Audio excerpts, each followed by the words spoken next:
Danny's desperate, absolutely desperate for anybody in this area who knows anything, has heard anything, suspects anything. He's desperate for people to come forward because without that information, I'm afraid, unfortunately, Danny may never get the answers that he needs.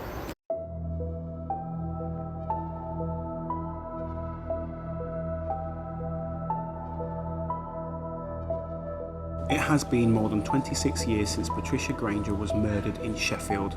No one has ever been charged with her murder, and her son remains desperate for answers and for justice. We take a look at this horrific unresolved murder with the hopes that one day Patricia's son Danny gets some clarity. Patricia Grainger was a 25-year-old woman, a mum of one. She went missing from a home in Parson Cross in August 1997. She was missing a couple of days, and then a body was later found in a brook quite close to her home. Some schoolboys had found it. She was partially covered by an old bed base, and horrifically she'd been stabbed, sexually assaulted, mutilated. Horrific case. Patricia's son was very young at the time, but as he got older and he was given access to some of the information about his mother, you created a website, and that's how you got involved, wasn't it? Yeah, so I first got involved in the case in 2008. I didn't work at the Star in 1997, but in 2008, Patricia's son Danny, he had been researching his mum's case, and he'd found that there was a distinct lack of information online. He just couldn't find anything out about the case. He said that he felt like it hadn't even happened. His mum's case hadn't happened. His mum's case didn't matter. So he set up a website, and he called it whokilledmymum.com, and the Star found out about it, and I was given the opportunity to interview Danny. So we did this story, and back then, before things went viral, it actually did. It got, thousands, I think maybe 1 million views in a matter of a few hours. There was national publicity. All the nationals, all the Sun, the Mirror, you name it, they contacted Danny, and he got what he wanted. He wanted to raise a profile of his mum's case. He was desperate for answers, desperate for people in the local community to come forward and tell him, the police, the family, what had happened to his mum. So you keep on working with Danny quite a lot.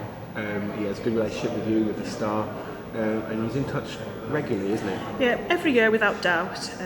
We're in touch with each other. We'll do an anniversary appeal. We'll go to the police. We'll ask them what progress has been made with this case so far. Quite recently, Danny and his family, so desperate for answers, put up a cash reward of their own for information leading to the arrest of those involved in Patricia's death. Unfortunately, it didn't yield any results, but yeah, year after year we will continue to help Danny and his family, because at the end of the day this was a 5-year-old boy who lost his mum, and he's just desperate for answers. He's just desperate for justice. He's just really concerned that his mum has been forgotten by Sheffield, and he's concerned that whoever killed his mum could go out and do the same to somebody else. And Danny's own work and your work is kind of the leading charge for this, isn't it? Because Southwood Police haven't gotten very far, have they? No, there have been arrests made over the years, but no one's been charged. There's nobody behind bars for this murder.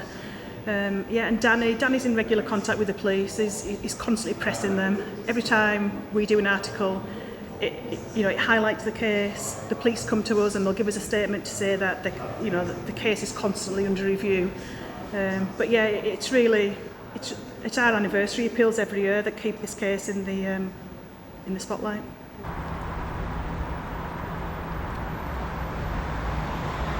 My name's Dave Stotford. I'm the head of the Major Incident Review team.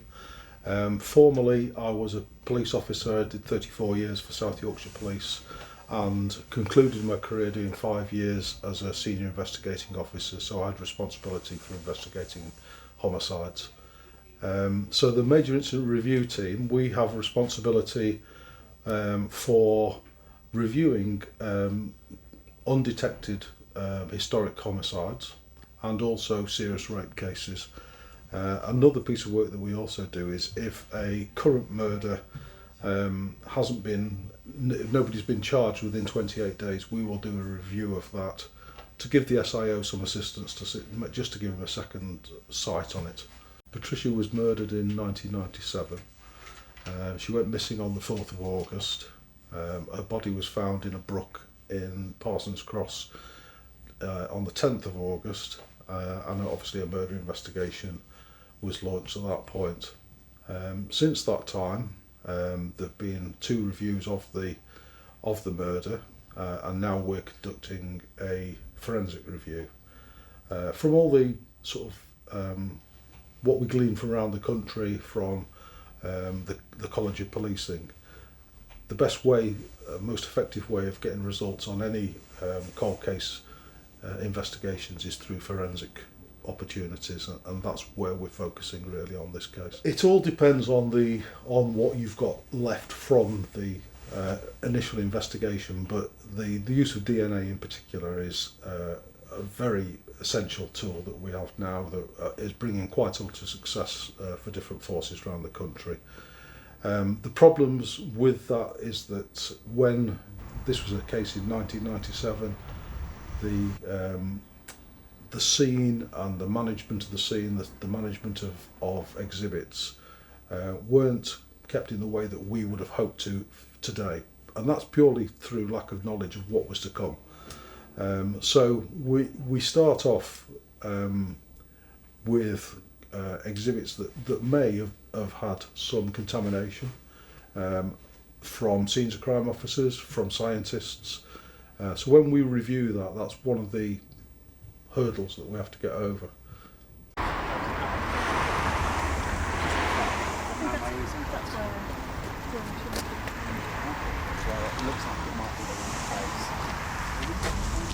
Well, Danny was only 5 when his mum tragically died, and he'll freely admit that he's got very, very few memories of his mum. He was only a little boy, but he's obviously spoken to his family, and he said that basically she was lovely, she would never hurt a fly, she would talk to anybody who would talk to her. She was quite a vulnerable woman, Patricia, and he feels that she was exploited, and that ultimately led to her death. It's very difficult sometimes to forget about cases, and this one I find particularly upsetting that a little boy was robbed of his mum. You know, he was 5 years old, he's hardly got any photographs of her, hardly any memories of her, and to think that somebody that did this to his mum is still out there, and he's so desperate for justice, he's so desperate for his mum to have mattered, and so desperate for nobody else to go through what she did. I think I'm always going to keep in touch with Danny. I'm always going to fight his case, fight his corner, and help him get the justice that he wants and he deserves. I've been working on this case actually when I was a police officer and an SIO. I was given this case to look at, met Daniel Grainger, Pat's son, at that time, and I've met him a number of times over the years, and Daniel's completely dedicated to finding the person who killed his mum, and you know, we've now put a lot of effort into that. We have prioritised this homicide case above some others because there are opportunities, forensic opportunities, and so it would mean an awful lot to everybody to find the Pat's killer. So what has been the public reaction to the investigation, to the number of appeals that the police have put out? The police do believe that the key to cracking this case lies in the Parson Cross community. That they appeal year after year, and some people do come forward, but not the number that Danny needs to get the information that the police need to crack this case. A reward for £10,000 was made available by Crime Stoppers, but unfortunately that failed to yield any results either. Danny's desperate, absolutely desperate, for anybody in this area who knows anything, has heard anything, suspects anything. He's desperate for people to come forward, because without that information, I'm afraid, unfortunately, Danny may never get the answers that he needs. Well, we have quite a large number of undetected homicides. We have to prioritise those. We look at where the risk lies. We look at where the opportunities lie. So that goes back to what exhibits do we have and how well have they been maintained, and could those exhibits lead us to the offender. So although we have a lot of cases, we can't look at them all at the same time. I've got a fairly small team of about 10 officers. And so we will review them, having put them through a prioritisation system. But there is always opportunity, and we continue to scope those and to see whether the opportunities change. We try to look at the risk to see if there's any further risk, and we also always welcome new information coming in on any case. How does the case of Patricia Grainger kind of fit into other kind of very touching and important cases to you? Yeah, well, over the years I've covered multiple murder inquiries, and each of them I'll always remember. It's very, very difficult to put some of the horrific scenes that you've described, out of your head.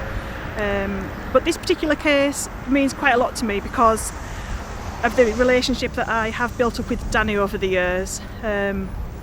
Some families, quite understandably, don't want any press coverage. They just want to be left alone to grieve in peace. Danny wants the press to help him fight his case. He wants us all to do what we can to encourage people with information to come forward to help put the person or persons who did this behind bars. So yeah, I'll continue to do all I can to help Danny.